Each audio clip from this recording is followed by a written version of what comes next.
Hello दोस्तों, नमस्ते। कैसे हैं आप सब। आज की कहानी है मायका या ससुराल। कहानी को पूरा सुने। अच्छी लगे तो लाइक, शेयर और चैनल को सब्सक्राइब कर दे। धन्यवाद। माँ, आज भी उसने मुझ पर हाथ उठाया। मैं थक गई हूँ, अब नहीं सह सकती। मेरी हर छोटी बड़ी गलती पर ये पूरे परिवार के सामने बेइज्जती करने लगते हैं।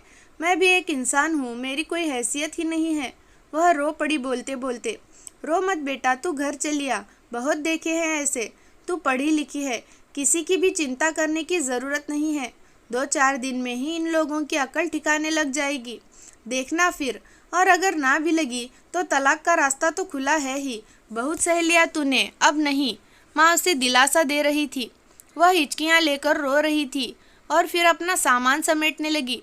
विजय उसे सामान पैक करते हुए देखकर बोला, कहाँ की तैयारी है? आपसे मतलब? आपने मुझे कभी बताया कि आप कब और कहाँ जाते हैं? अपनी फैमिली के सामने ही मुझे बेइज्जत करते समय सोचते हो? मैं तुम्हारी बीवी हूँ, कोई नौकरानी नहीं। बस करो विजय, बहुत हो चुका। अब मैं एक पल के लिए यहाँ नहीं रहूँगी। वह हमारा परिवार है नीलम, और तुम्हें तुम्हारी गलतियों के लिए डांट रहा था। तुमने बाबूजी से बहस ना की होती तो मुझे गुस्सा नहीं आता।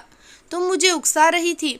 वह बहुत देर तक उसे मनाने की कोशिश में लगा रहा, पर नीलम तो जैसे कसम खाकर बैठी थी। कब ऑटो किया, कब बाहर निकली, कब ट्रेन में बैठी, उसे कुछ होश नहीं था। बस इतना याद है कि विजय बहुत देर तक उसे खड़ा देखता रहा जाते हुए। गुस्से में उसने समझने सोचने की शक्ति ही छीन ली थी। माँ के कहे हुए शब्द उसके कानों में गूंज रहे थे। तू चलिए, बहुत सह चुकी। विजय से उसकी शादी हुए 2 साल हो चुके थे। विजय अपने माता पिता का एकमात्र बेटा था। एक ही बहन थी जिसकी शादी हो चुकी थी। नीलम अपने घर में 3 भाइयों की इकलौती बहन थी और बेहद लाडली भी। शुरू शुरू में ससुराल में सब ने उसे हाथों हाथ लिया, पर वह तो केवल विजय को ही अपना मानती। बाकी लोगों से कोई मतलब ही नहीं था। विजय उसे जितना समझाता था वह उतना ही उल्टा करती और 2 की 4 लगाकर अपनी माँ को फ़ोन पर बताती। वह भी उसे मुंहतोड़ जवाब देने की सलाह दी थी, जिसका असर यह हुआ कि नीलम अपने परिवार से कभी जोड़ ही नहीं पाई। उसे सब दुश्मन से लगते। धीरे धीरे सास ससुर ने तो जैसे चुप्पी ही साध ली थी। वह कोशिश करते कि नीलम से कम बात करे। आज भी वह कहीं जा रही थी तो बाबूजी ने अकेले जाने से मना किया। बेटा, तुम उस इलाके से परिचित नहीं हो। एक बार विजय आ जाए फिर चली जाना। बस फिर क्या था, उसके मुंह में जो आया बोलती गई। आप मुझे जाने से मना कर रहे हैं। आपको क्या लगता है कि मैं कुछ गलत काम करने जा रही हूँ? कोई दूध पीती बच्ची हूँ कि अब हर जगह मैं विजय का हाथ पकड़कर चलूंगी? आप मेरे व्यक्तिगत जीवन में मत घुसिए। विजय से भी उसने 2 की 4 लगाई, पर वह उसकी रोज़ की हरकतों से वाकिफ था, तो उसने उसे बाबूजी से तमीज़ से पेश आने के लिए कहा। यह बात उसे नागवार गुजरी। वह भड़क उठी। इस पर विजय का हाथ उठ गया। उसे लाख समझाने पर भी वह नहीं मानी और घर छोड़ दिया। माँ पापा का प्यार और भाई भाभीियों की मनुहार ने उसे बहुत ज़िद्दी बना दिया था। अब वो खुश थी कि अपनी ससुराल से पीछा छूटा। ट्रेन तेज़ी से दौड़ी जा रही थी और उसके और विजय के बीच की दूरियों को बढ़ा रही थी। 2-3 बार विजय की कॉल को उसने रिजेक्ट कर दिया, पर माँ ने उसे कॉल क्यों नहीं किया कि जबकि वह जानती है कि वह आ रही है। गुस्सा शांत होने पर उसे अब विजय की याद भी आने लगी थी, पर वह नहीं जाएगी वापस। देखते देखते वह अपने मायके की ज़मीन पर थी। अंदर दाखिल हुई। बड़ी माँ की याद आ गई। आज शायद कुछ है हवेली में, बड़ी रौनक दिख रही है। घर जाकर माँ से पूछेगी। घर के दरवाजे बंद थे। नीलम का दिल तेजी से धड़क गया। किसी अनहोनी की आशंका से घिरी हुई वह घर के अंदर दाखिल हुई। पहले जब भी आती थी तो तीनों भाई से कोई न कोई भाई उसे स्टेशन लेने ज़रूर आता था। आज क्या हुआ? अंदर का माहौल भी खिंचा खिंचा था।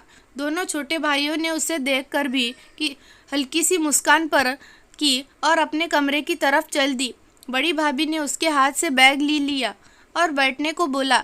भाभी, क्या बात है, क्या हुआ है सबको? पहले तो घर के आंगन से आप तीनों की हंसी की आवाज़ गूंजा करती थी, और आज दोनों भाभी मुझे देखकर भी मिलने नहीं आई। यहाँ तक कि मुझे लेने भी कोई नहीं आया। कुछ नहीं नीलू, तू अभी थक कर आई है। जा, माँ पापा तेरा इंतज़ार कर रहे हैं। बाद में बातें होती रहेंगी। बड़ी भाभी उससे उम्र में बहुत बड़ी थी। वह उन्हें माँ की तरह ही प्यार करती थी और उनके स्वभाव से परिचित थी कि कोई भी ऐसी बात जो कड़वी हो भाभी उसे नहीं बताएगी। थोड़ी देर में ही वह समझ गई कि रिश्तों में दरार आ चुकी है। इस बात का सबूत आंगन में 2 किचन बता रहे थे। यही वह बात थी जो शायद बड़ी भाभी उसे अपने मुंह से बताना नहीं चाह रही थी। वह अपने बैग लेकर माँ के कमरे की तरफ चल दी, पर तब भी एक और झटका लगा। भाभी ने उसे छत पर बने कमरे की ओर इशारा करके वहां जाने को बोला, पर भाभी माँ का कमरा तो। नीलू, माँ पापा मेरे साथ रहते हैं ऊपर, तू चल, मैं तेरे लिए कुछ खाने को लेकर आती हूँ। ढेर सारे सवाल उसके मन में चल रहे थे। इतना सब हो गया और माँ ने मुझे बताया भी नहीं। एक मैं हूँ जो अपनी सारी बातें उनको बताती हूँ। अभी जाकर माँ से पूछती हूँ। ऊपर पहुंचकर वह माँ के गले लग गई। इतना सब कहना था, पूछना था, पर कुछ बोलती इससे पहले ही माँ ने उसे चुप रहने का इशारा किया। तेरे पापा की तबीयत बहुत खराब है, अभी अभी सोए हैं, हम बाद में बात करेंगे। अब तुम यहीं रहना है ना, तो आराम से सारी बातें करेंगे। मन की बात मन में ही रह गई। उसके लिए भाभी ने उसकी भतीजी के कमरे में बिस्तर लगा दिया। दिन भर की थकान और तनाव के कारण उसे कब नींद ने घेरा पता ही नहीं चला। दूसरे दिन से नीचे से तेज आवाज ने उसकी नींद तोड़ी। मंजिले भैया जोर जोर से चिल्लाकर छोटे को अपनी तरफ से गाड़ी हटाने को बोल रहे थे। छोटे भैया कुछ बोलते हैं इससे पहले ही छोटी भाभी ने बड़े भाई को खरी खोटी सुनाना शुरू कर दिया। वह आवाज से खड़ी हुई देखती रह गई। यह लोग इस तरह कैसे कर सकते हैं? रिश्तों की कोई मर्यादा होती है कि नहीं? बड़े जेठ है वह, हिम्मत कैसे हो गई छोटी भाभी से अभी जाकर बात करती हूँ। वह गुस्से में नीचे चल दी, पर माँ ने उसे बीच में रोक दिया। नीलम, यह उनका मामला है, तुझे बीच में पड़ने की ज़रूरत नहीं है। पर मान मर्यादा नाम की भी कोई चीज़ होती है या नहीं? अच्छा। माँ ने उसे देखा। उनके अंदर भेदी नज़रों से वह पानी पानी से होकर वापस कमरे में चली गई। कहने को आज पहला ही दिन था उसका इस घर में, जहाँ उसने जन्म लिया था, जहाँ उसके माँ पापा थे, पर पता नहीं क्यों सबकी नज़रों में एक खालीपन था।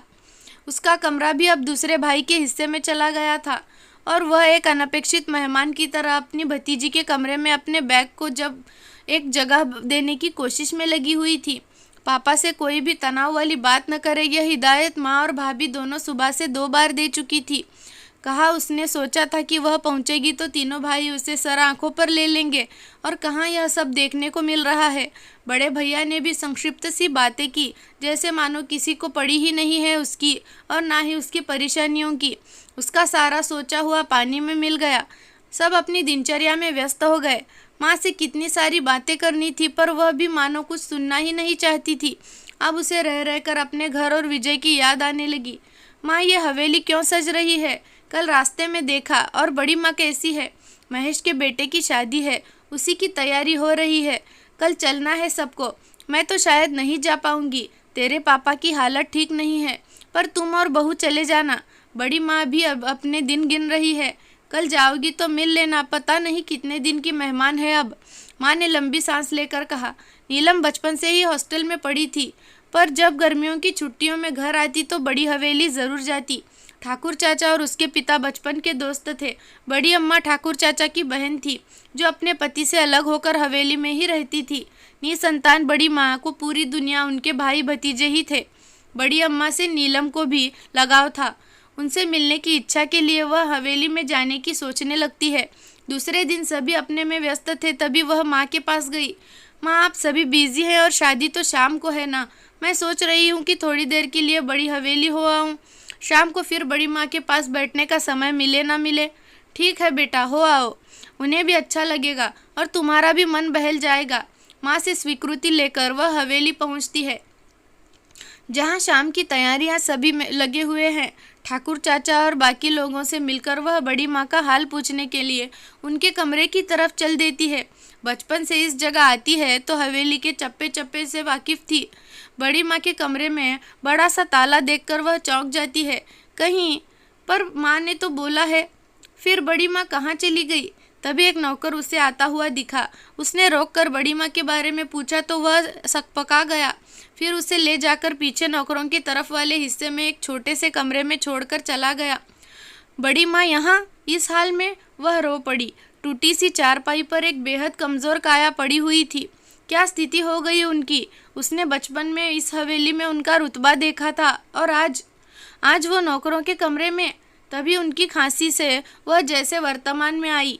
अम्मा, मैं पानी देती हूँ, कहकर वह कमरे में पानी ढूंढने लगी। चारपाई के पास ही एक पुरानी सी सुराही के ऊपर गिलास ढका हुआ था। नीलम ने जल्दी से पानी दिया। वह थोड़े से सहारे से उठी और पानी पीकर फिर निढाल हो गई। कौन है? अपनी बूढ़ी आंखों को नीलम के चेहरे पर केंद्रित करते हुए बोली। अम्मा, मैं नीलू। नीलू बिटिया तू? हाँ, पर आपकी ये हालत, और आप यहाँ कैसे? मैं अभी ठाकुर चाचा से बात करती हूँ। रुक नीलू, किसी से कुछ मत बोल, मुझे मेरे कर्मों का फल भुगतना है। अच्छा है, यहीं भुगत जाऊँ। ऐसा क्या किया आपने? किया है बेटा, अपने जीते जी मुझे सब सिखाया गया था।